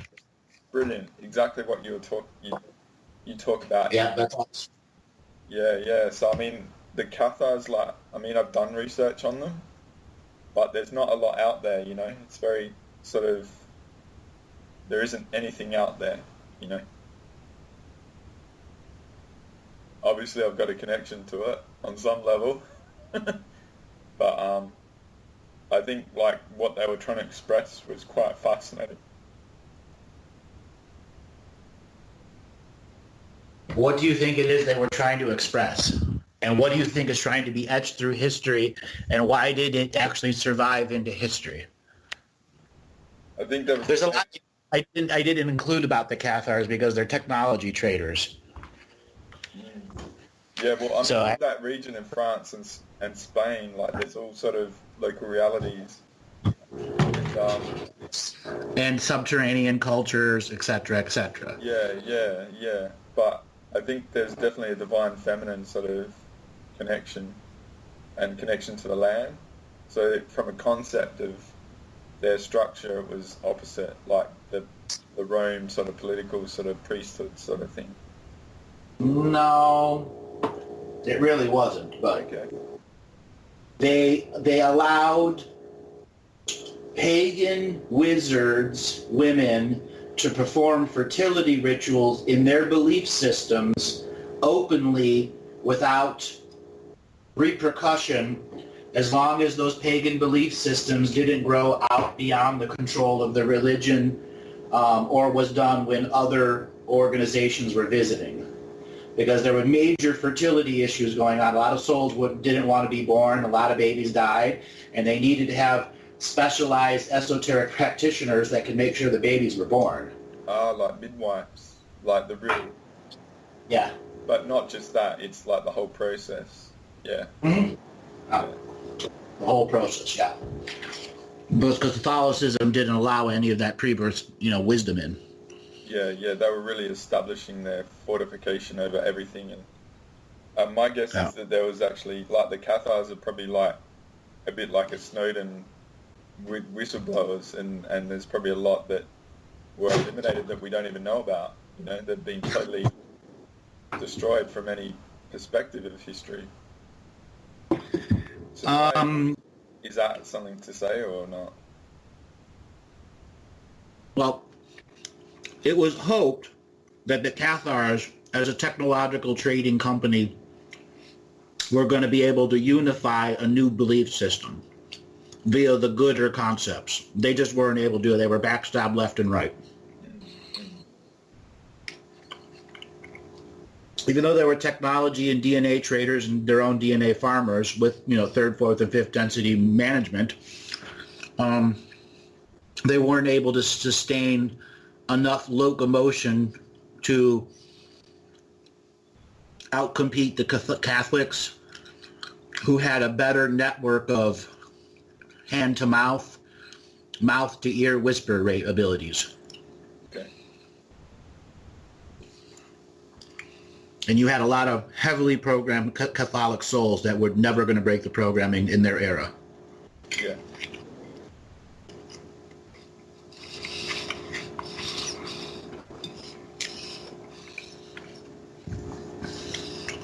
Is there like a lot of people that are here now that sort of had a Cathar sort of past that they might be tuned into on some level?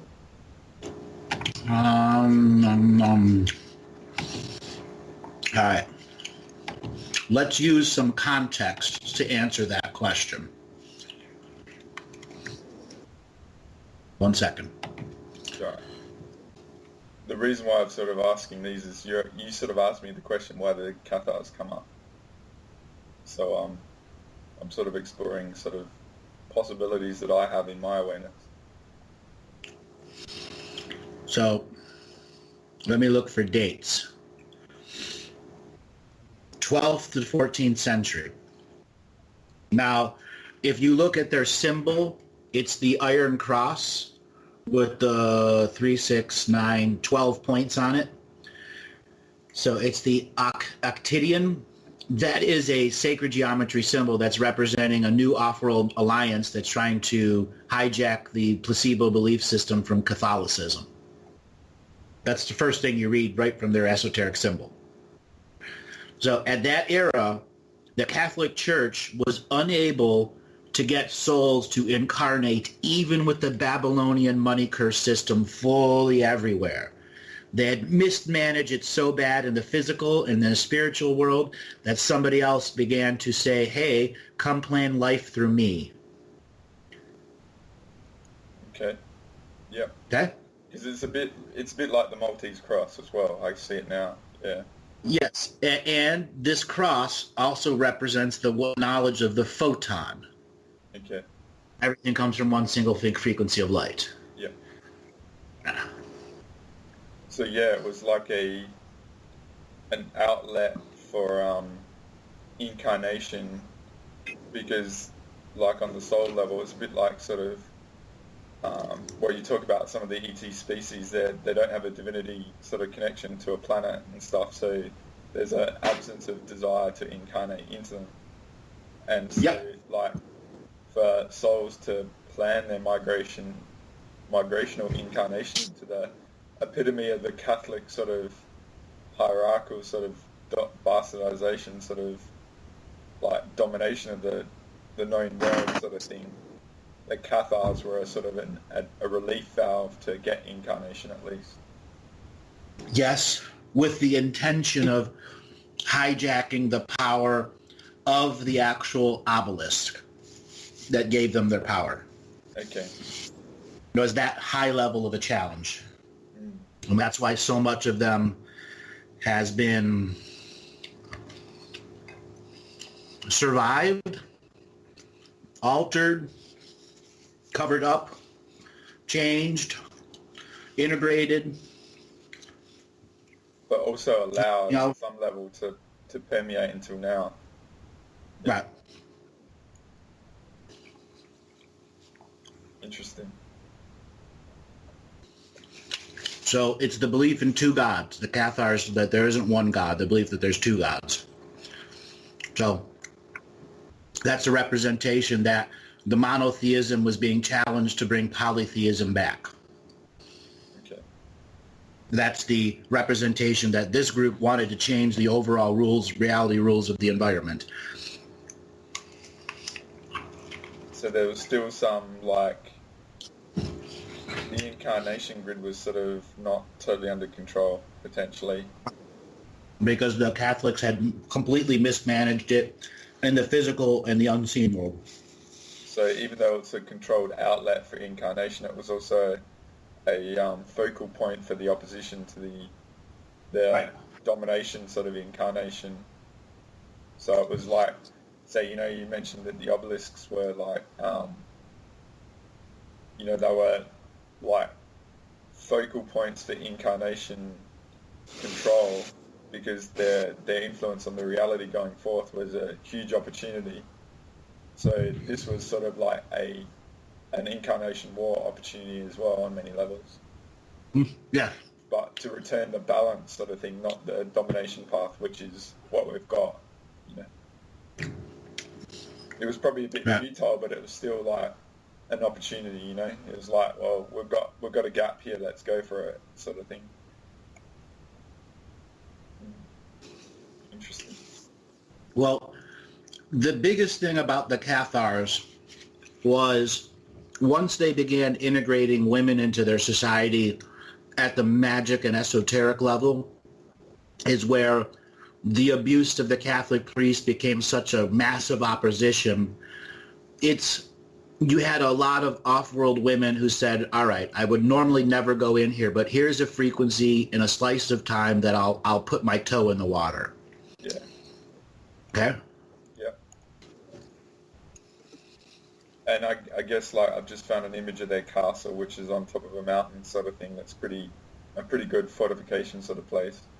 They obviously, like, had access to the inner earth, sort of, or the technology you said in that location. Was that something? Yeah. So the next thing is penance. The Roman Catholic is the sacrament of penance. And I'm looking at the wiki. Okay.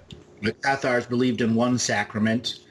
So it's exchange shame, blame, and guilt with penance, meaning I do my crime, I spend my time, I pay dollars to get rid of it. There's one ceremony to remove all. So it gives a little bit more ability to battle false light, where the other one gives you no ability to battle false light at all. So basically it's like the trade of karma. Yeah. Yeah. And they had a ceremony that would, like, with energy exchange, allow you to clear sort of karma relative to the obelisk sort of setup and the Babylonian sort of money system. Is that a good association? Yes. Like, I'm covering a lot of topics in a short amount of time in one sentence, but you sort of established that with the other chart. So. Yeah. So as I'm looking, then there was the big massacre ordered by the Pope, treaty and persecution till 1229, and final annihilation. So yeah, they were lineagely cursed by the popes of that area, because technically they were descendants of Byzantium, and Rome had lost its power as Byzantium for a short period of time became the new power. And when Byzantium was under attack by the the Turks, the whatchamajiggers, the Huns, the Cathars rose up as the military management who had to let down after Byzantium fell in the upper territories. They unified and allowed women to come in because they knew Byzantium was done, and they knew Rome would try to refound the power. So they needed to do whatever they could do to power grab in the area, which meant talking to the pagan organizations in all the areas and getting them to join their society.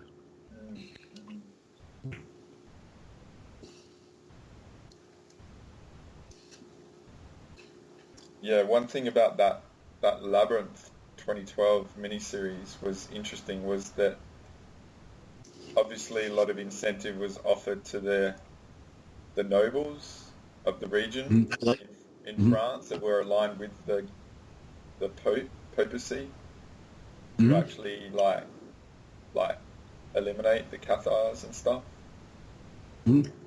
That picture you sent me, perfect example of off-world trading post. Yeah. Okay.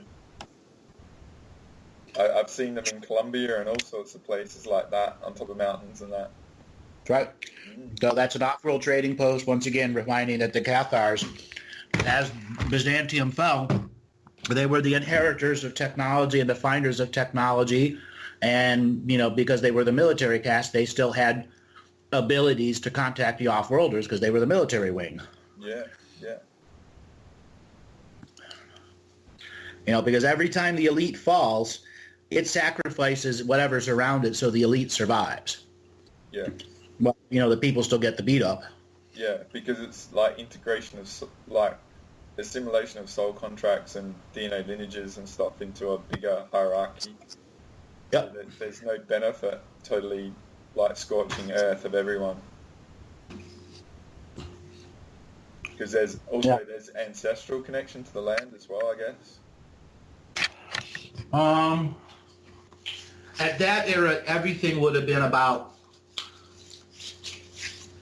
actually trying to get the ancestors to agree on what the next generation was going to do. Yeah, yeah. Because the living generation at that point was pretty much already lost. Only a handful of them really had any ability to do anything, of any kind of local power. They were all entangled in the Babylonian money curse, so. Yeah, yeah. So that picture, where is that at? Bulgaria? No, that's one of the Cathar. In France? Yeah, I'll get the actual page. Because the Cathars started in Bulgaria and made it all the way to France. See, that's the thing. They were on the road. They actually sacked part of northern Rome, too.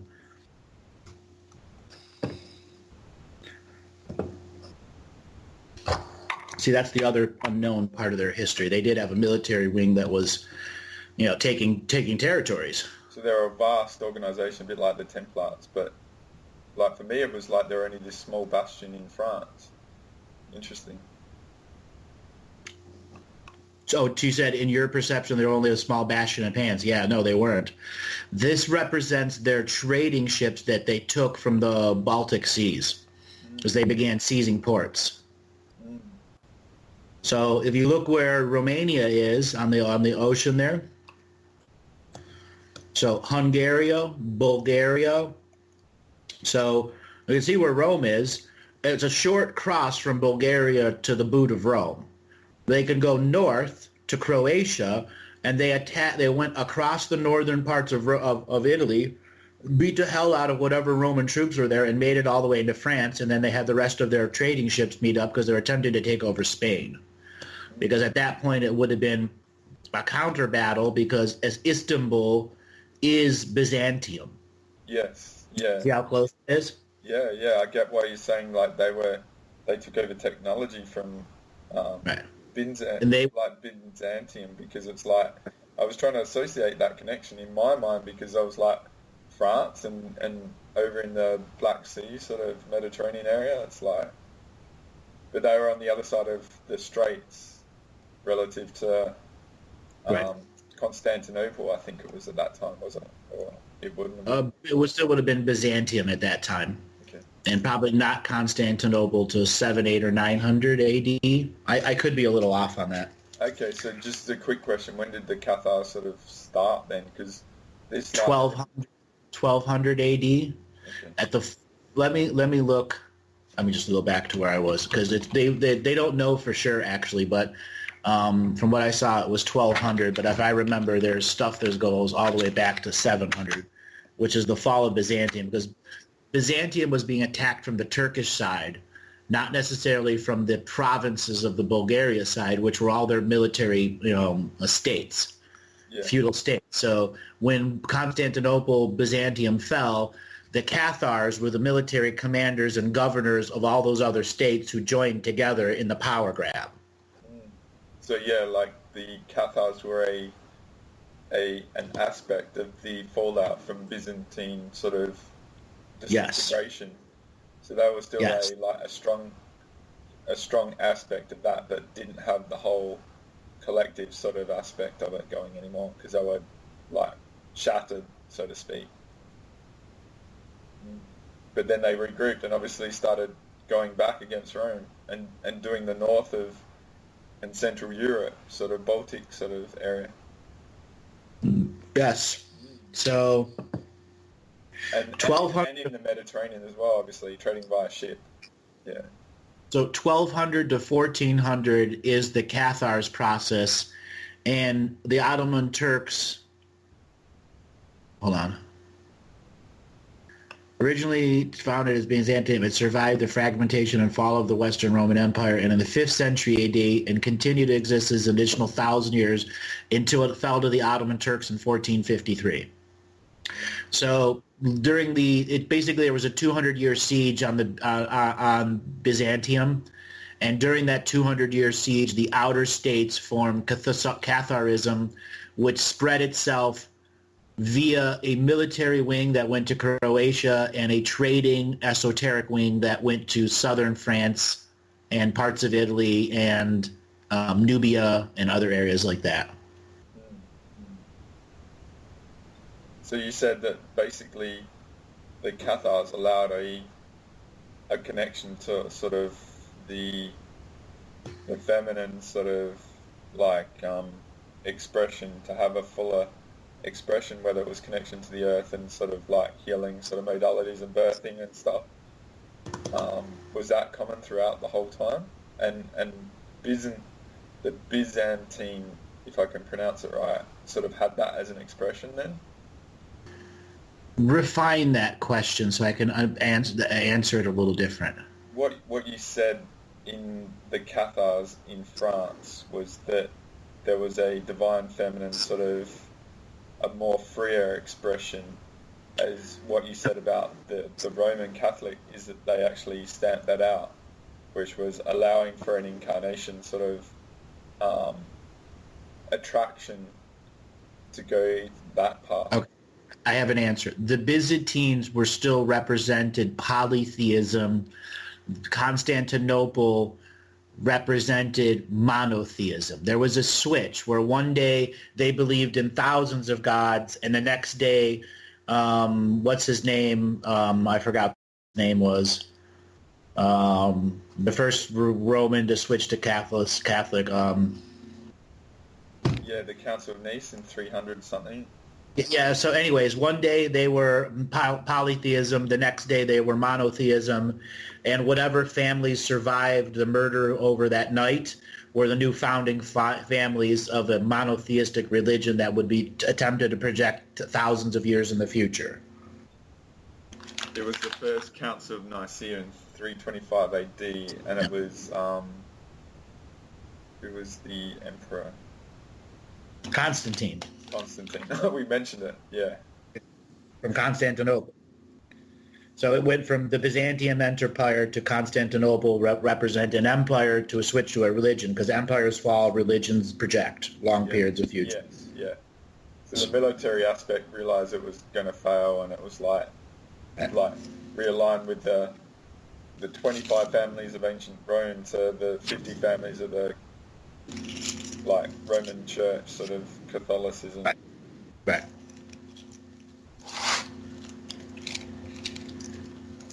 So yeah, that obviously had massive ripples to the whole region and stuff. Mm-hmm. But I'm sorry, I'm going to have to cut it off, mate, because I actually need to get going. Alrighty, have fun at work. Yeah. Oh, I can't wait.